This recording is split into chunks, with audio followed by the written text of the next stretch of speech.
Welcome back to the channel, welcome back. So, Dillian Whyte has been on a bit of a media run this week. Spoken to like countless amount of YouTube channels and media outlets. And there has been some footage, as you can see on the screen right now.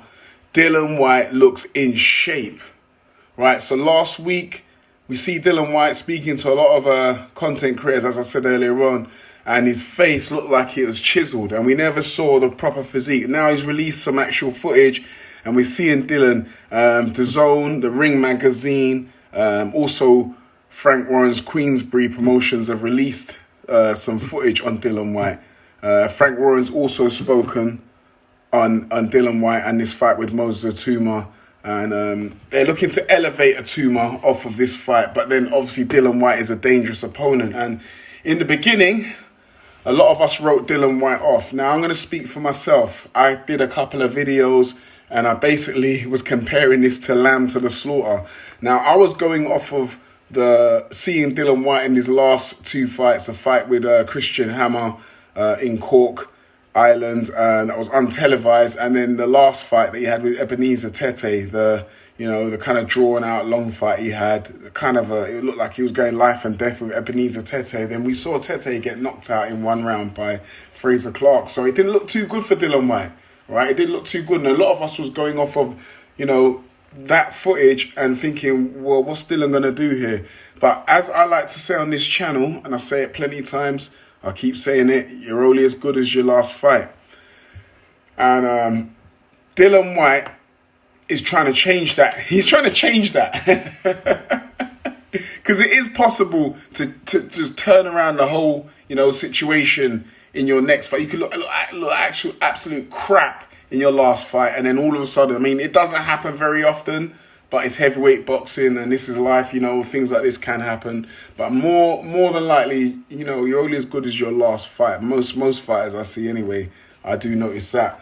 But Dillian, looking as trim as I don't know, the last time I saw Dillian looking like this was probably about 2018, 17, 18. It was a long time ago, right? Moses Itauma being a younger man, fit, strong, healthy, explosive.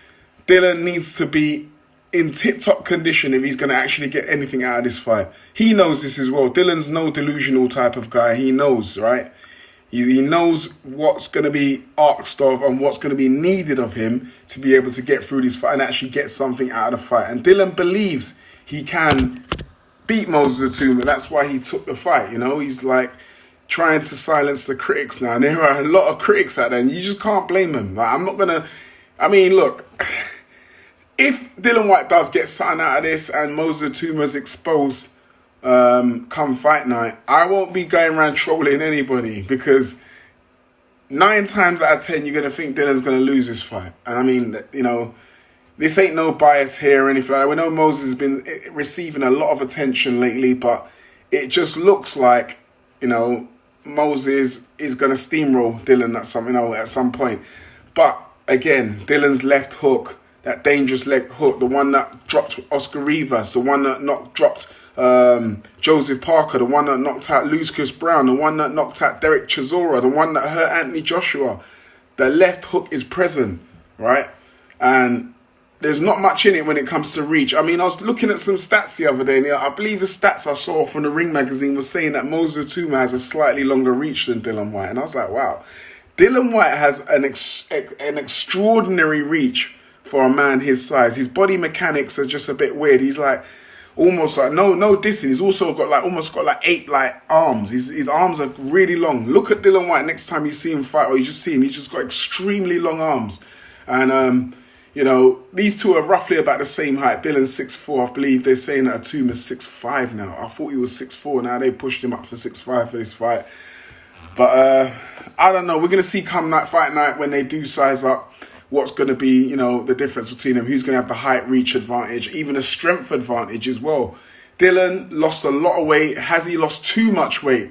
If he's lost too much weight, it could affect his punch resistance. It could affect his cardio output, and also his brute strength could be affected if he's lost too much weight too quickly. You did hear Moses Itauma on The Zone talking about trying to bring his weight down, but not bring his weight down too quickly because it could be detrimental. But anyway, look, I was thinking to myself, have I got this one wrong? I mean, I can't fully commit to Dillian Whyte. And I say the reason why I can't do that is because of his last fight. Even though he's got himself in tip-top condition and he looks like he's, rejuvenating himself back to like 7 years ago. But I don't know. I don't know. I can't go full in for Dillian Whyte. But I can say this.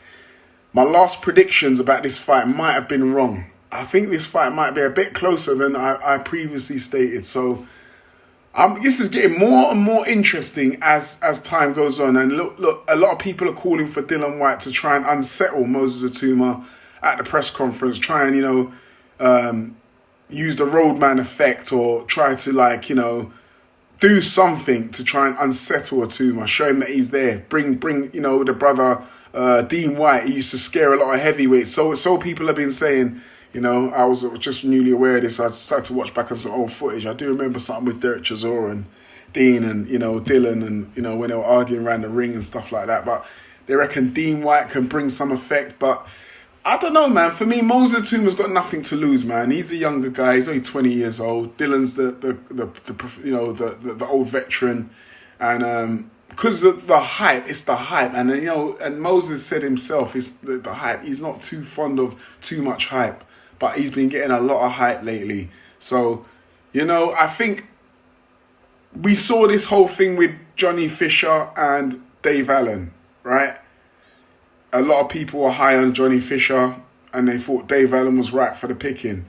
I think I could find it somewhere on my channel, but I was saying, boy, you want to be careful because Dave Allen's been in there with a lot of professionals and Johnny Fisher's been in there with nobody, He's been in there with absolutely nobody. And it showed. The levels showed. On that night, 2 fights, the levels showed. Will the same thing happen with Itauma and Dylan? Some people say no, Atuma's way better than Johnny Fisher, which I'd have to agree. But, I'd say Dillian Whyte's probably way better than Dave Allen as well. So, you've got to see it in that context. But anyway, look, do us a favour. Let me know what you think about this fight. Things have been changing rapidly. Smash the like button, hit that bell for notifications to get all the new and latest videos.